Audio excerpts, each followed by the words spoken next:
ישראל, לא לפחד, השם אלוקיך הולך איתך. עם ישראל, לא מפחד, השם אלוקינו השם אחד.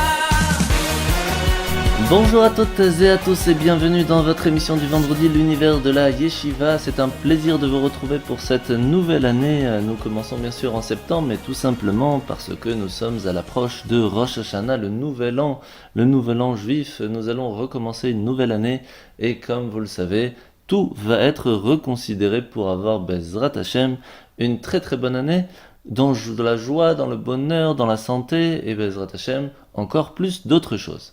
Alors cette année, quel va être le programme ? Alors c'est tout simple, nous allons bien sûr commencer avec un invité qui va nous parler un petit mot sur la paracha ou sur une idée juive qui va nous expliquer. Très souvent ce sera avec nous le Rav Raphaël Halimi qui est un orateur dont nous avons eu la chance d'avoir avec nous très souvent l'année dernière et qui a fait bien sûr plaisir à beaucoup d'auditeurs, donc il sera avec nous aussi cette année. Nous allons aussi, comme d'habitude, raconter une petite histoire qui va nous relever le cœur, qui va nous donner une petite image de quel exemple nous devrions suivre pour pouvoir continuer à être dans le bon chemin, et bien sûr un petit mot sur la paracha pour les adultes, un petit mot de la paracha pour les enfants avec Béni de Yeladim, et puis nous finirons Bezrat Hashem avec les questions des auditeurs.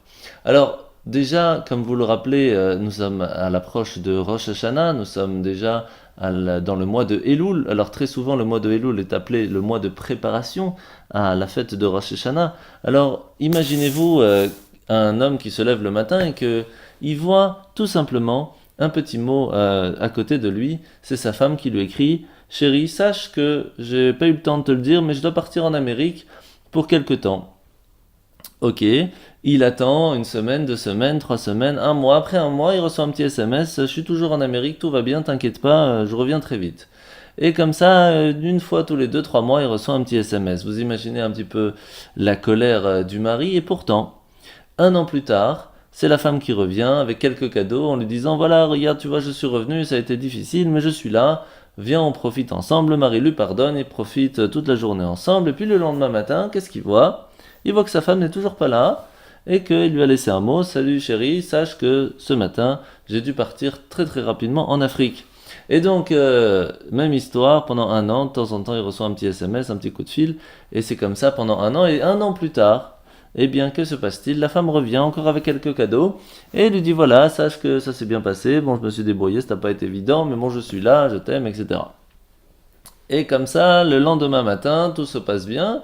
Sauf que encore un jour passe, et puis même histoire, il reçoit un papier le matin, sache que je suis parti en France, à Paris, et voilà, etc. Là, après 3-4 fois, ça commence à être très très très difficile pour le mari de rester dans cette situation.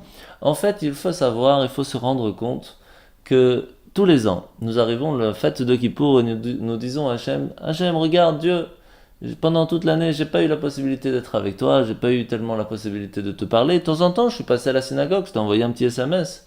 Mais voilà, je suis avec toi cette journée, je suis pour toi. Je suis là, tout ce que tu veux, tu me demandes, au top, 100%.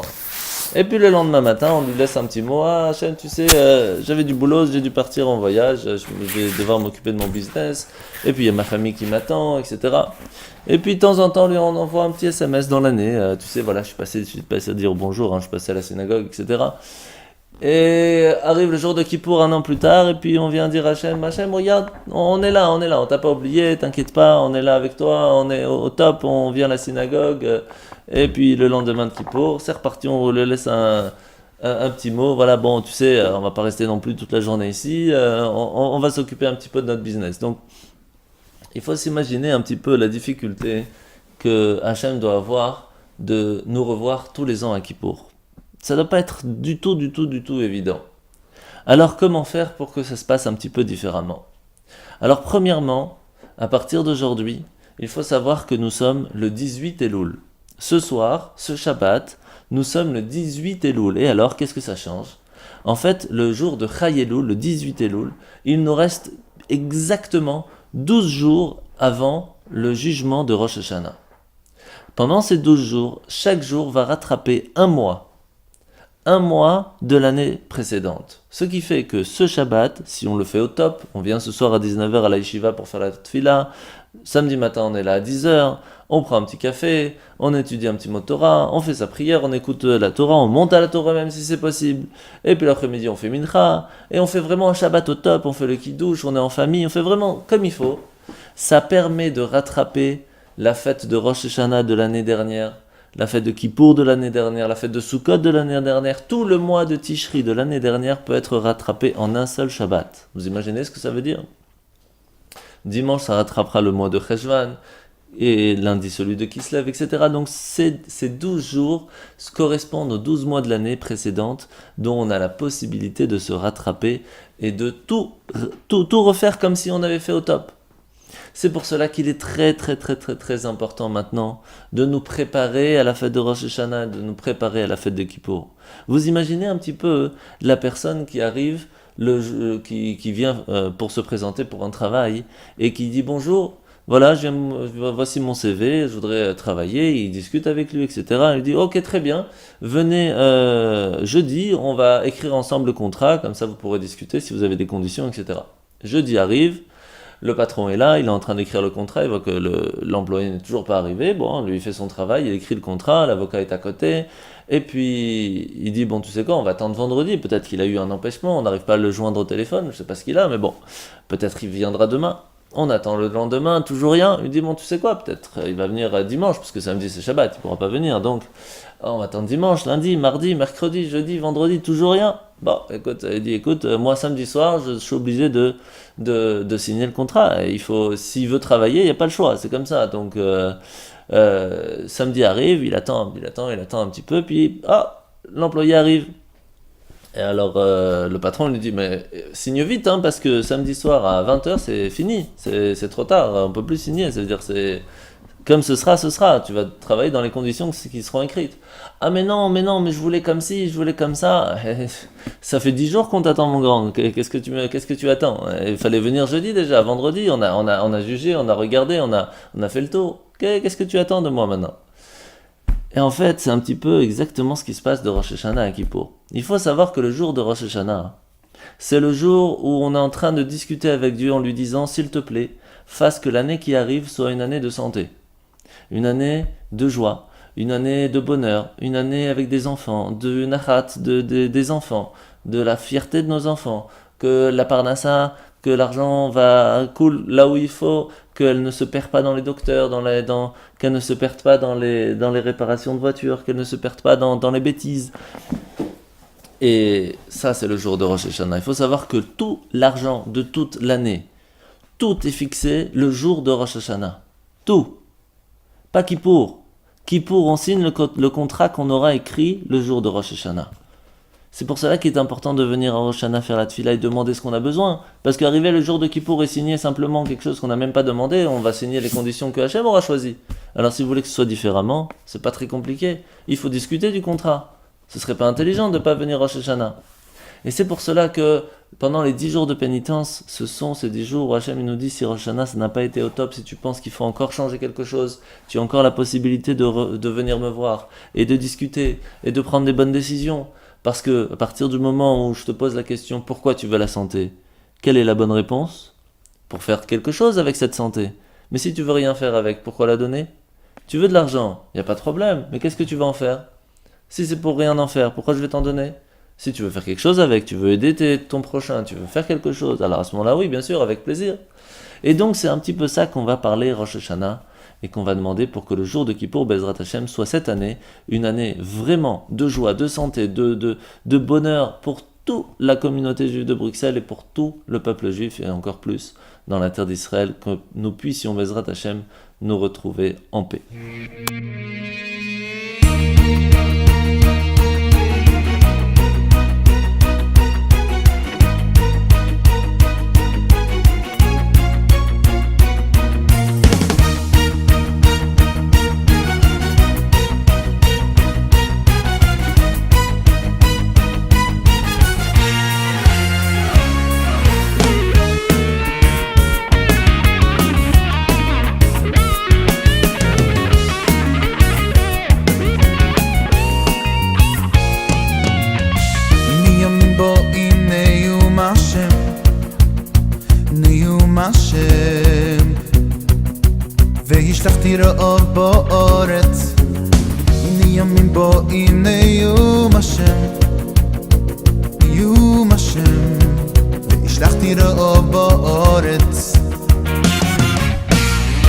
ימים באים נאום השם, נאום השם. וישלחתי רעב בארץ, הנה ימים באים נאום השם, נאום השם. וישלחתי רעב בארץ,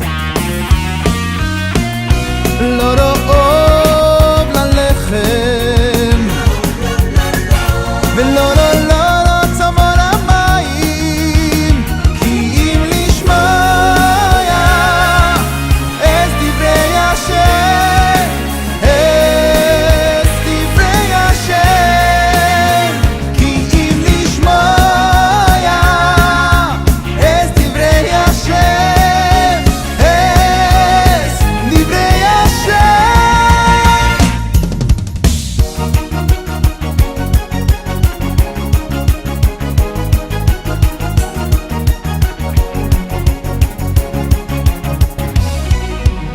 הנה ימים באים נאום השם, נאום השם. והשלחתי רעב בארץ, הנה ימים באים נאום השם, אוי נאום השם. והשלחתי רעב בארץ, לא רעב ללחם, אוי ולא לא צמא למים, כי אם לשמוע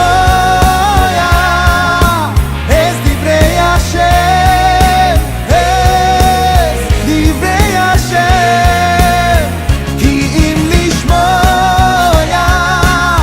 את דברי השם, את דברי השם. לא רעב ללחם,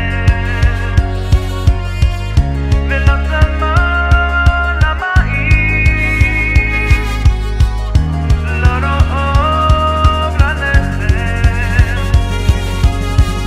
ולא צמא למים. לא רעב ללחם, אוי ולא צמא למים, כי אם לשמוע את דברי השם, את דברי השם, כי אם לשמוע את דברי השם, את דברי השם.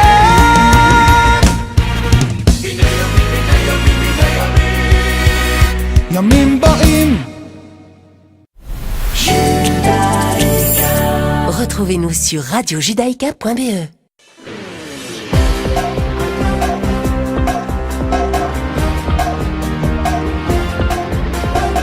Et bien voilà, après cette petite introduction pour cette nouvelle année qui commence pour cette émission Bezrat Hashem, qui nous serons avec vous tous les vendredis de 9h à 10h, eh bien nous allons commencer avec une série très spéciale d'un cours avec le Rav Raphaël Halimi. Il faut savoir, premièrement, que notre paracha comporte une série de 98 malédictions et de l'autre côté beaucoup de bénédictions. Alors, si on ne suit pas les droits chemins, Dieu nous en préserve, eh bien, si à ce moment-là on n'écoute pas vraiment ce que Dieu nous demande, alors il y aurait beaucoup de malheurs, beaucoup de souffrances et des calamités. Alors, pourquoi ? La question elle est pourquoi ? Pourquoi est-ce qu'Hachem doit nous envoyer tout cela ? Cette question qui est depuis des générations et des générations, on galère, on est tout le temps dans les galères. Pourquoi est-ce que Hachem doit nous embêter à ce point ? Eh bien, notre paracha va nous donner la réponse. Voici la réponse grâce à Rav Raphaël Halimi. Je vous laisse écouter.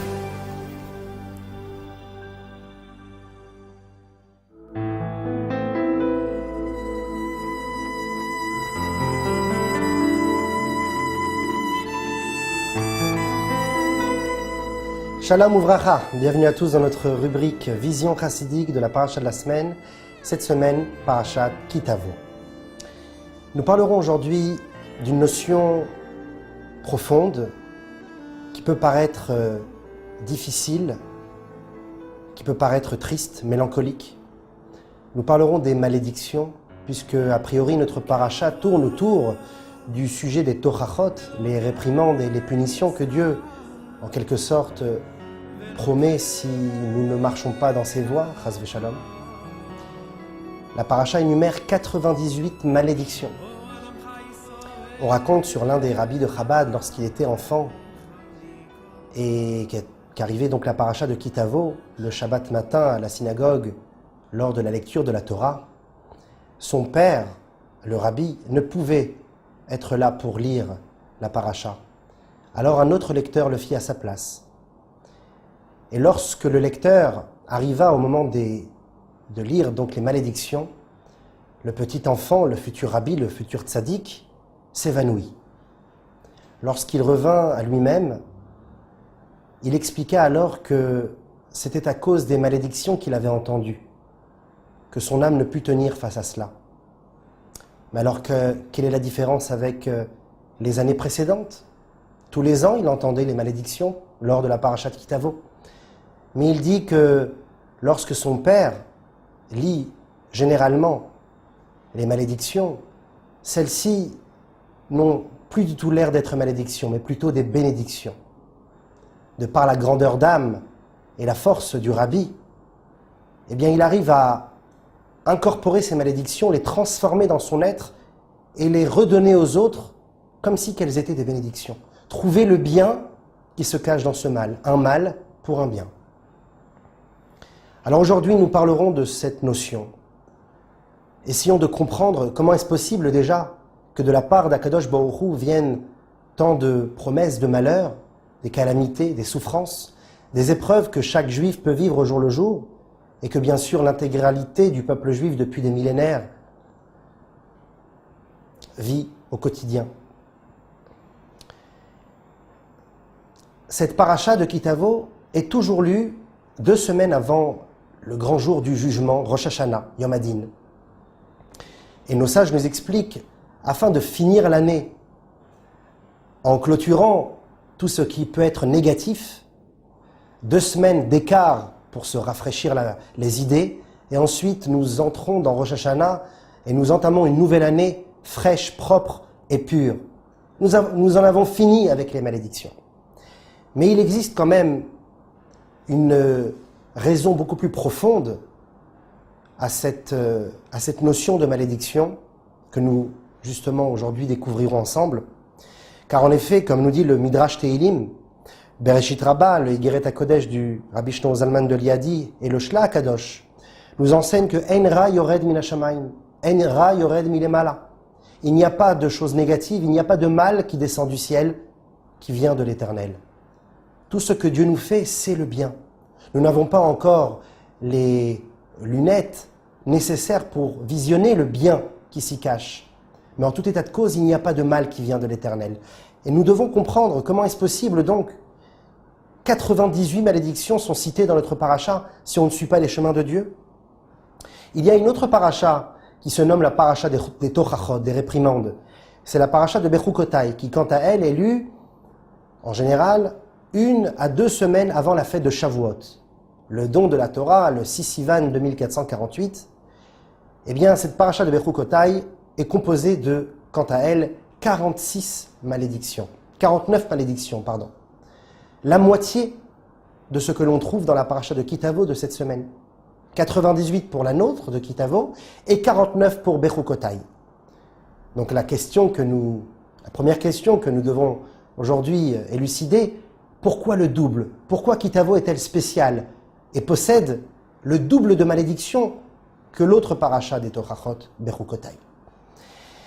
Il y a un lien profond qui rattache les fêtes de Tishri avec son début de Rosh Hashanah et la paracha de Kitavo. Un lien profond entre Tishri et Kitavo en effet, car le mois de Tishri est un mois qui habite en lui une tension interne entre la réprimande, entre le repentir, la crainte que l'on doit avoir avec le mois de Elul, le jour du jugement et bien sûr le jour du grand pardon, Yom Kippour. Il y a donc cette tension interne profonde entre ces jours de de sérieux, de mélancolie, de tristesse, de repentir, et bien sûr la joie. Deux antithèses, deux contradictions, la joie et donc cette tristesse des jours du mois de Tishri. De la même manière, dans la paracha de Kitavo. La paracha de Kitavo, comme nous l'avons dit, tourne essentiellement autour des malédictions, mais entame son enseignement avec la mitzvah des bikurim, traduit par les prémices, lorsque l'on amenait ses plus beaux fruits au temple, qui était une des mitzvot de la Torah, qui devait être pratiquée avec une grande joie, une grande allégresse, dans des danses et des chants. Encore une fois, cet état d'esprit de contradiction entre la joie et la malédiction. Donc Tishri et Kitavo sont liés profondément. Dans les klalotes, dans les malédictions, apparaît deux malédictions qui parlent du thème de la joie, mais d'un point de vue négatif. C'est-à-dire que même dans les malédictions, on peut retrouver le sujet de la joie, mais quant à lui sera également, le thème de la joie sera également vu d'un point de vue négatif et triste. Et voilà ce que la paracha nous dit à ce propos. Chapitre 28, versets 45 et 47. Toutes ces malédictions t'adviendront, dit l'Éternel, te poursuivront, t'atteindront, jusqu'à ce que tu périsses. Des paroles très dures. Et pourquoi cela? Toutes ces malédictions, ces 98 malédictions, pourquoi? Parce que tu n'auras pas servi le Seigneur, ton Dieu, avec joie, dans l'allégresse de ton cœur, dans l'abondance de tous tes biens. Et la question se pose, notre deuxième question d'aujourd'hui. Comment est-ce possible que tant de calamités s'abattent sur le peuple, depuis la nuit des temps, à cause d'un seul effet, un manque de joie, un manque de conviction, d'allégresse, d'enthousiasme lorsque l'on sert l'Éternel? Pourquoi tant de sévérité de la part du Créateur?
Shelo Yusani Goy, Shelo Yusani Goy, Shelo Yusani Goy, Shelo Yusani Goy, Shelo Yusani Goy, Shelo Yusani Goy, Shelo Yusani Goy, Shelo Yusani Goy, Shelo Yusani Goy, Shelo Yusani Goy, Shelo Yusani Goy, Shelo Yusani Goy, Shelo Yusani Goy, Shelo Yusani Goy.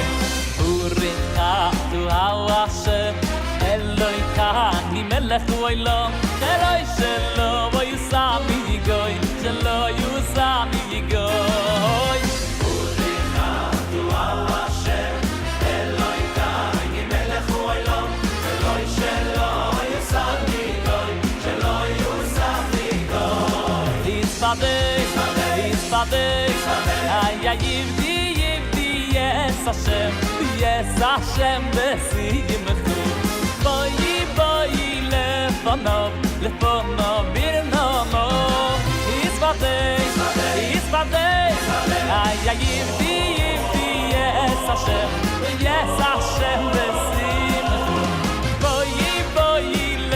לפניו, לפניו בינונו.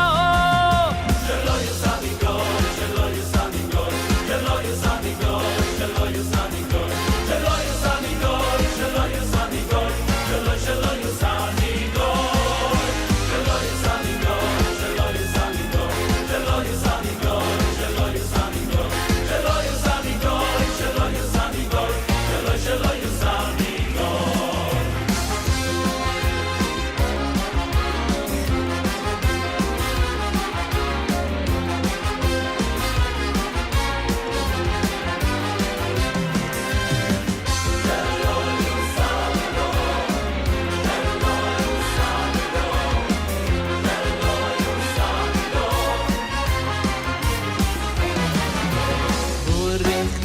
Du au Hashem, Eloi kai, Melech hu olam, Sheloi yusami yigoy, Sheloi yusami yigoy.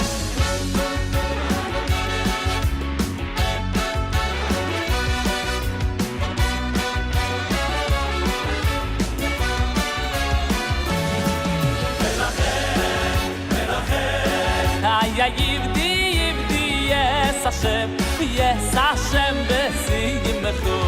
Boi לפניו, לפניו ברננו. ולכן, היה יבדי יש השם בשימחו. בואי לפניו, לפניו ברננו.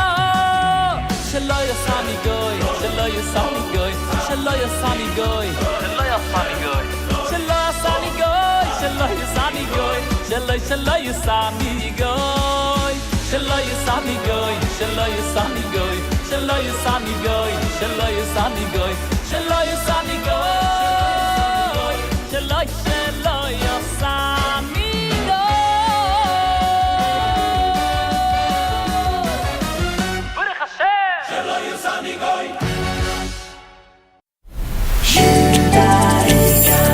Retrouvez-nous sur radiojudaïka.be.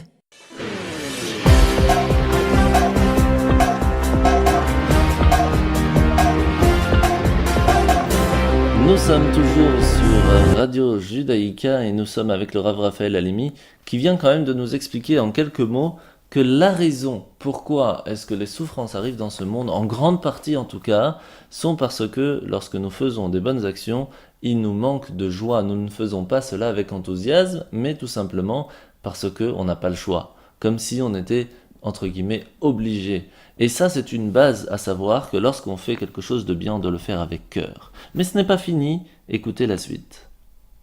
Deuxième passage qui parle du thème de la joie d'un point de vue négatif. Cette fois-ci, toujours dans le chapitre 28, verset 63. « Autant le Seigneur s'était réjoui de vous combler de bienfaits et de vous multiplier, de la même manière que Dieu se réjouit de nous faire du bien, autant se réjouira-t-il de vous faire périr et de vous exterminer.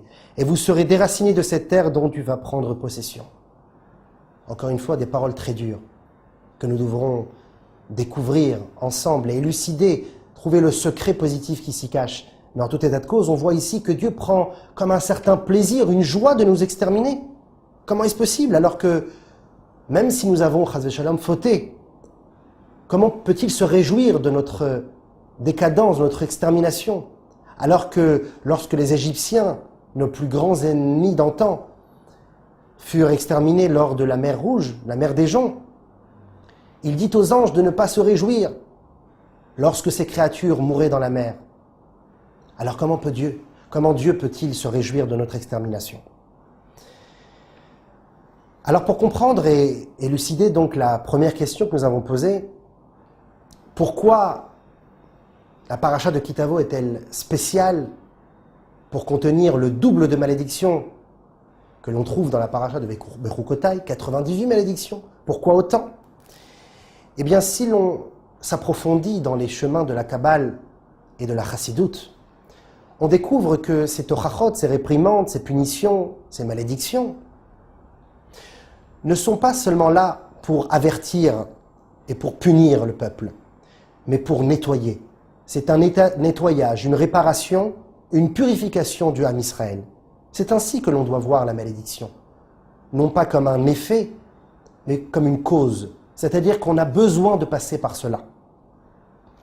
Ainsi, avant la fête de Rosh Hashanah, nous lavons nos ustensiles pour être prêts à la fête. Nous devons également laver notre poche corporelle, nous nettoyer de toute faute. C'est la raison pour laquelle, 2 semaines avant la fête de Rosh Hashanah, il y aura donc cette purification à travers les 98 malédictions. De même, avant la fête de Shavuot, comme le firent nos ancêtres face au mont Sinaï il y a 3300 ans et quelques années, ils se purifièrent 3 jours avant le don de la Torah. Ainsi, la paracha de Bechukotai, quant à elle, avec ses 49 malédictions, purifie l'âme d'Israël avant le don de la Torah. Mais la question donc se pose différemment. Pourquoi la purification qui précède Rosh Hashanah a l'air plus forte que la purification qui précède Shavuot? Shavuot, c'est la fête, comme on l'a dit, du don de la Torah. Le don des premières tables de la loi. Lorsque nous ne méritions rien, nous n'avions pas encore le niveau de recevoir la Torah. Nous venions de sortir d'Égypte quelques mois auparavant. Et Dieu nous l'offre tel un cadeau gratuit, sans rien attendre en retour. Un réveil d'en haut vers le bas, sans aucun effort, mérite ou implication du peuple. Ces premières tables se brisèrent. Alors vinrent les 2e tables de la loi avec le jour du grand pardon, Yom Kippour. Salarti kitvarecha, j'ai pardonné selon tes demandes, dit Hachem à Moïse. En effet, les fêtes de Tishri sont des fêtes pendant lesquelles l'homme s'implique avec tout un mois de Elul pour se repentir, pour se remettre à niveau, revenir vers Akadosh Baruch Hu. Être jugé dans le bien, se tenir droit face au général, être pardonné de toutes ses fautes, être pur, établir une résidence ici-bas à travers la soukha qui nous englobe et imprégner la divinité dans nos corps jusqu'aux plus basses parties, comme les pieds qui danseront à Simchat Torah. L'homme ici est un acteur, il n'est plus seulement passif. C'est la raison pour laquelle la purification qui va précéder les fêtes de Tishri seront doubles. Car comme nous disent nos sages, les 2e tables de la loi données à Yom Kippour sont là pour Kiflaim les Tushia, un bien doublé.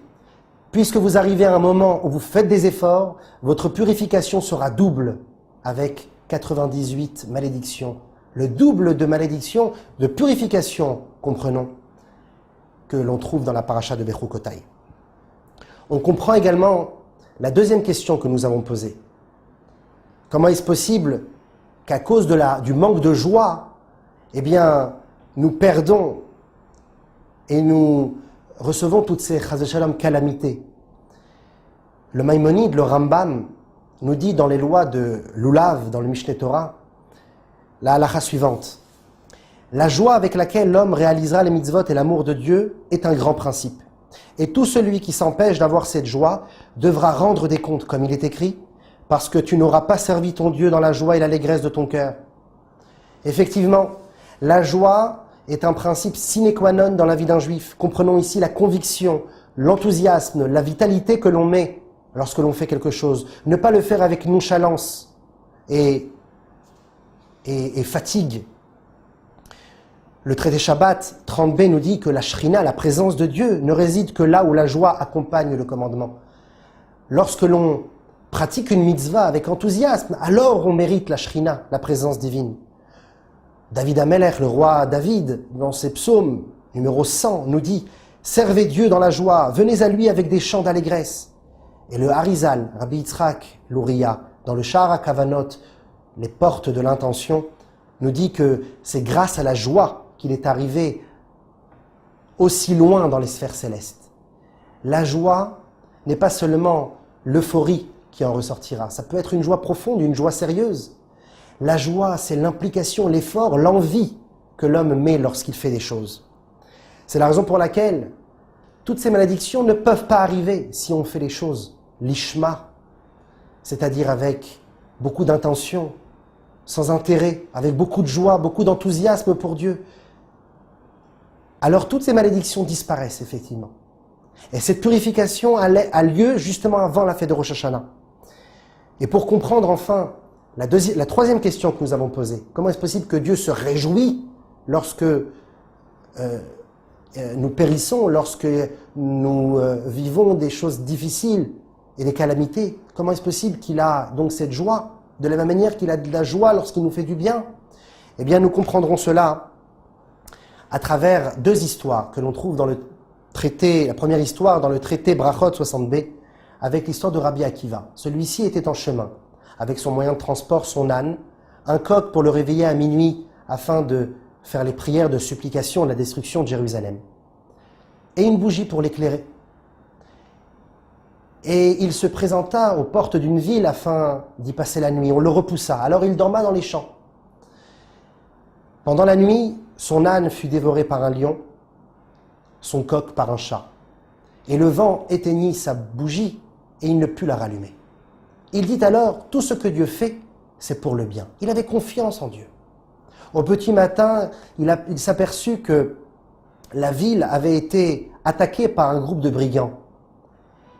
Et puisque l'âne n'avait pas fait entendre son braiement, et le coq son chant, et la lumière n'a pas fait jaillir sa lueur, alors les brigands ne l'ont pas vu et ne l'ont pas attaqué. Il comprit alors ce qu'il avait dit la veille.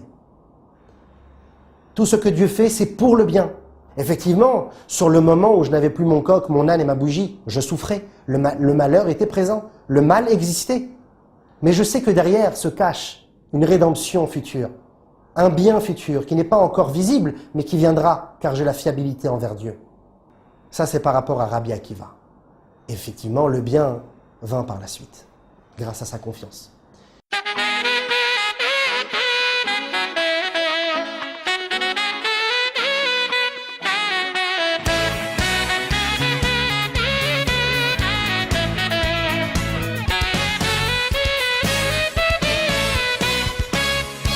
שהנר דולק, שהנר דולק כל זמן שהנר דולק אפשר עוד לתקן כל זמן שהנר דולק, שהנר דולק כל זמן שהנר דולק אפשר עוד לתקן כל זמן שהנר דולק, שהנר דולק כל זמן שהנר דולק אפשר עוד לתקן כל זמן שהנר דולק, שהנר דולק כל זמן שהנר דולק אפשר עוד לתקן אוי תתתתתיו אך זירי נו נו נו נו בשוב אשליים בו לפונך אוי תתתתתיו אך זירי נו נו נו נו בשוב אשליים בו לפונך אוי תתתתתיו אך זירי נו נו נו נו בשוב אשליים בו לפונך אוי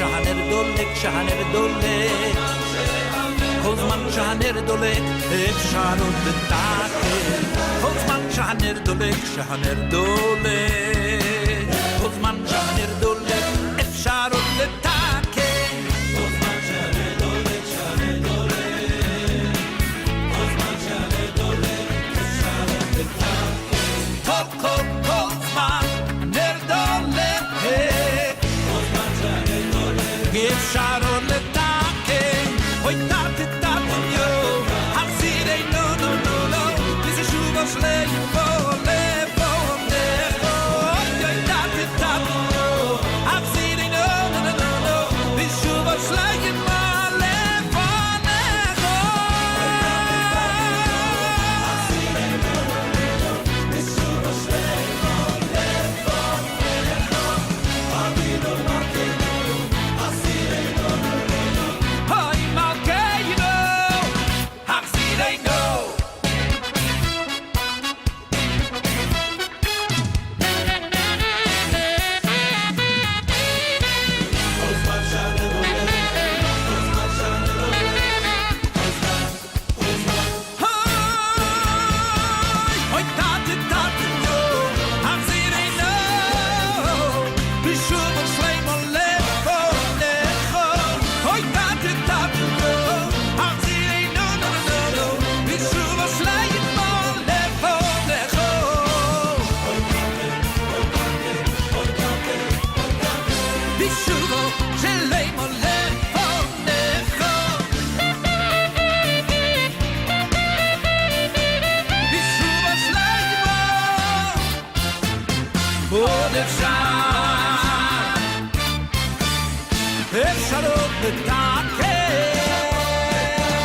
Retrouvez-nous sur radiojudaïka.be.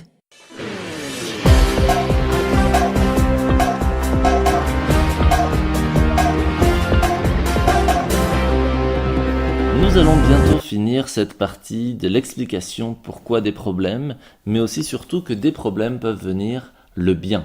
Et même encore plus que ça, que les problèmes sont en soi du bien.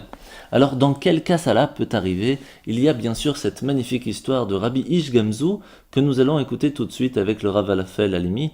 Il y a un autre sage que l'on voit dans le traité Ta'anit 21a et dans le traité Sanhedrin, qui se nomme Nahum Ish Gamzu. Nahum, l'homme de ça aussi. Nous allons voir pourquoi il était appelé ainsi. Cet homme avait été envoyé comme une sorte de délégation par les sages de Jérusalem afin d'offrir un coffret rempli de diamants à l'empereur de Rome. Dans le chemin, il s'endormit et des brigands lui volèrent son cadeau et mirent à la place des diamants du sable dans le coffret. Quand il vit cela, il ne rebroussa pas chemin et dit alors « Gamzu letova » ça aussi, c'est pour le bien. C'est pour ça qu'on l'appelait Gamzu. C'est-à-dire que ce qu'il voit maintenant, c'est le bien. Il voit du sable, mais c'est la volonté de l'Éternel. Donc en réalité, c'est ce qu'il doit amener à l'empereur. Même si pour lui, dans sa logique, dans sa conscience humaine limitée, c'est négatif. Plus fort que Rabbi Akiva encore. Il se présenta à l'empereur qu'il condamna à mort. C'est alors que dans les mondes célestes, on entendit un tumulte de la grandeur d'âme de cet homme et on envoya Elio Hanavi à sa rescousse. Et celui-ci, le prophète Élie, se présenta comme un ministre du roi et dit au roi que peut-être ce sable était celui qui appartenait à leur ancêtre juif de Abraham, que lorsque l'on le lançait dans l'air, alors celui-ci se transformait en flèche contre ses ennemis. Ils essayèrent ce principe, et le sable se transforma en flèche. L'idée de Ish Gamzu, c'était qu'il aurait pu revenir en arrière et prendre de nouveaux diamants. Mais il se dit dans sa tête, un empereur n'a pas besoin de diamants. Ce qu'il a besoin, c'est de la volonté de l'Éternel. Dieu, dans sa providence divine, voulut que ces diamants se transforment, entre guillemets, en sable, eh bien c'est le bien. C'est ce que je dois amener, c'est le cadeau que je dois faire. Et il n'attendait pas un miracle de la part de Dieu. Il était prêt à mourir, à être condamné par l'empereur, car ainsi il était écrit dans les mondes. Mais voilà donc que Akadosh Baruch Hu fit un miracle, et ce sable se transforma donc en flèche, car Gamzu, ça aussi c'est le bien, et il le découvrit de son vivant. Ainsi, lorsque Dieu se réjouit du mal qui peut nous arriver, c'est parce que ce mal, c'est le bien. Sauf que nous, en tant qu'hommes de la galoute, nous n'avons pas encore la perception nécessaire pour comprendre cela. Et nul homme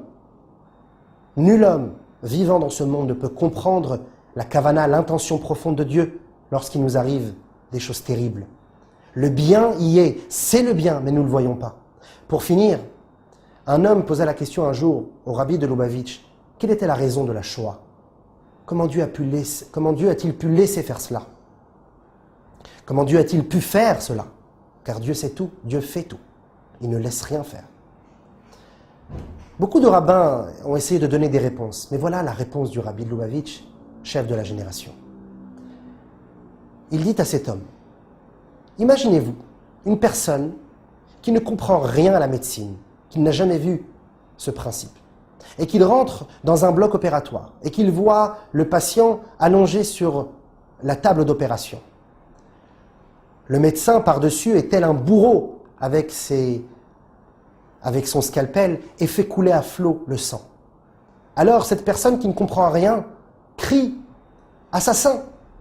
Alors on le fait sortir du bloc opératoire, on le calme, on lui donne un livre qui lui expliquera toute la médecine.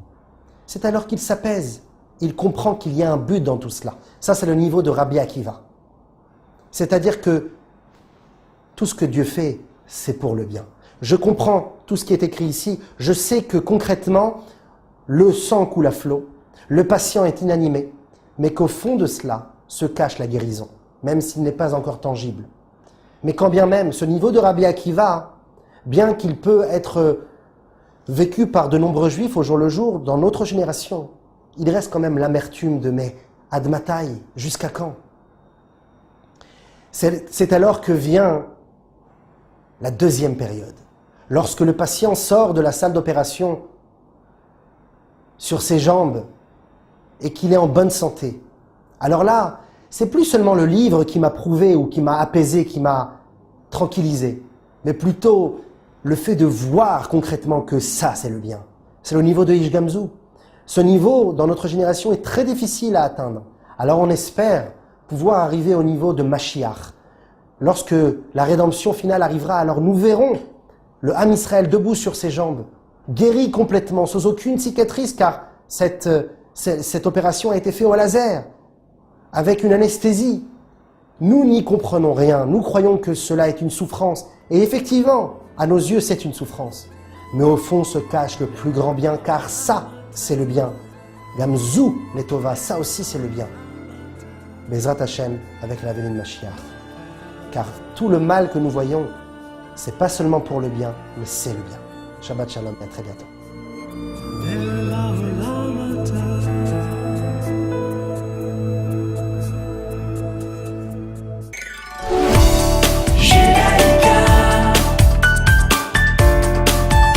Judaïka 90.2 FM.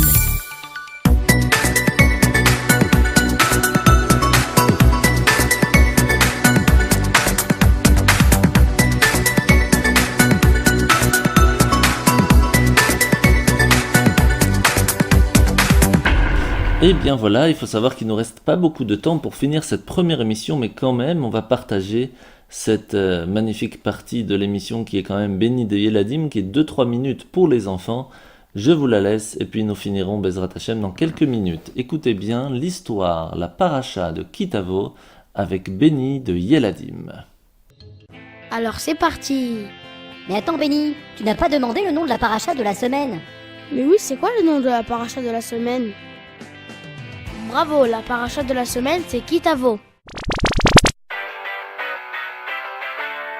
La paracha de la semaine, la paracha c'est Kitavo. La paracha de la semaine, la paracha c'est Kitavo. Bonjour les enfants. Bonjour Rav. Dans la paracha de cette semaine, la Torah nous enseigne la mitzvah des Bikurim. Béni, est-ce que tu sais en quoi consistait cette mitzvah? Non. À l'époque du Beth Amikdash, celui qui possédait des champs ou des vergers avait la mitzvah de réserver les premiers produits de sa récolte à Hachem. Comment? Par exemple, celui qui avait des oliviers n'avait pas le droit de manger les premières olives qui poussaient dans ses arbres. Mais c'est difficile au moment de la récolte de savoir quelle olive a poussé en premier. Oui, Béni, et c'est pour ça que dès qu'elle commençait à sortir, il l'entourait d'un fil rouge. Ah, mais qui avait le droit de le manger alors? Une fois que ces fruits avaient bien poussé et étaient arrivés à maturité, il les mettait dans un panier et les emmenait au Beth Amikdash, où il les offrait aux Kohanim qui allaient les manger. Et quoi, il ne leur amenait que des olives? Non, Coco, la mitzvah concernait les 7 espèces d'Eretz Israël. Les 7 espèces d'Eretz Israël? Oui, Coco, les 7 produits agricoles qui poussaient à l'époque en Eretz Israël. Et est-ce que tu les connais, Béni? Oui, le blé, l'orge, le raisin, la date, la grenade, la figue et l'olive. Bravo, Béni. Et il n'y avait pas le houmous? Coco, Bah c'était une blague. la mitzvah des Bikurim se faisait avec beaucoup de joie. Les Béné Israël montaient à Yerushalayim accompagnés de chants et de musique. Ils étaient heureux de pouvoir remercier Hachem des bonnes récoltes qu'il leur avait envoyées. Et ils faisaient la mitzvah avec bonheur. Ça devait être beau. Oui, et prions pour que le 3e Beth Amikdash soit vite reconstruit, afin que nous ayons nous aussi le mérite d'accomplir cette belle mitzvah. Et oui, car de nos jours, on n'a pas de mitzvah équivalente. Et bien justement, nos sages rapportent que de nos jours, tout celui qui offre un cadeau à un érudit en Torah, c'est comme s'il offrait des bikurim au Beth Amikdash. Shabbat Shalom les enfants. Judaïka.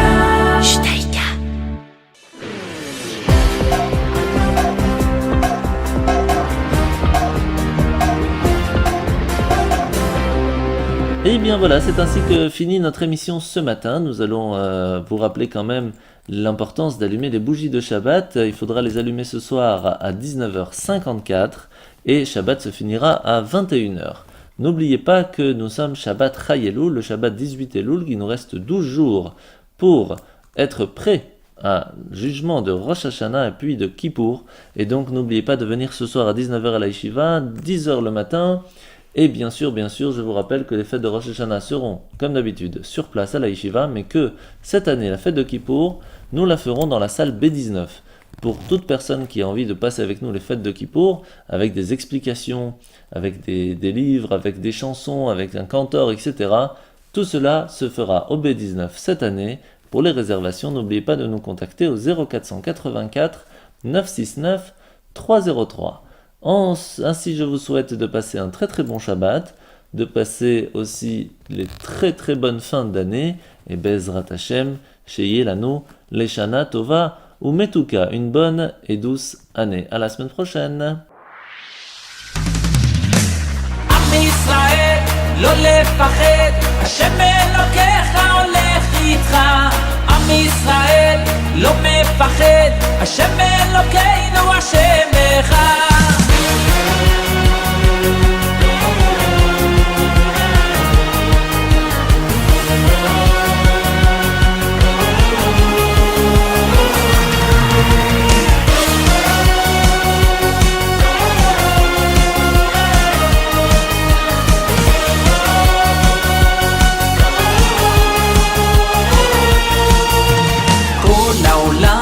גשר צר, והעיקר לא לפחד כלל, ומלמעלה הוא שומר, צר ואויב לא יתקרב, אח לאח ויד ביד, ישראל זה עם אחד, ומלמעלה הוא עוזר, שומר שומר ישראל.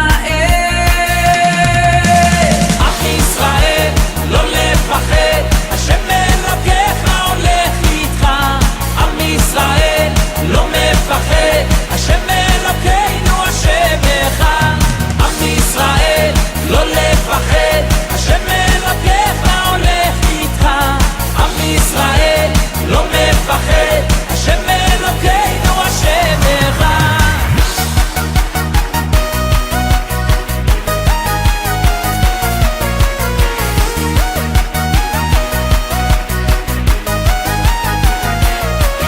כל העולם הוא גשר צר, והעיקר לא לפחד כלל, ומלמעלה הוא שומר, צר ואויב לא יתקרב, אח לאח ויד ביד, ישראל זה עם אחד, ומלמעלה הוא עוזר, שומר שומר ישראל. עם ישראל לא לפחד, השם אלוקיך הולך איתך. עם ישראל לא מפחד, השם אלוקינו השם אחד. עם ישראל לא לפחד, השם אלוקיך הולך איתך. עם ישראל לא מפחד, השם אלוקינו השם אחד.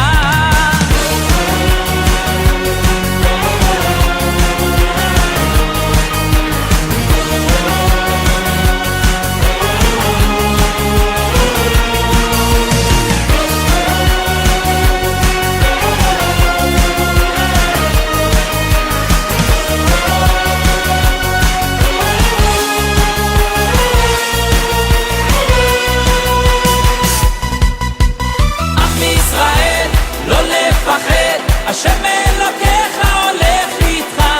עם ישראל לא מפחד, השם אלוקינו השם אחד.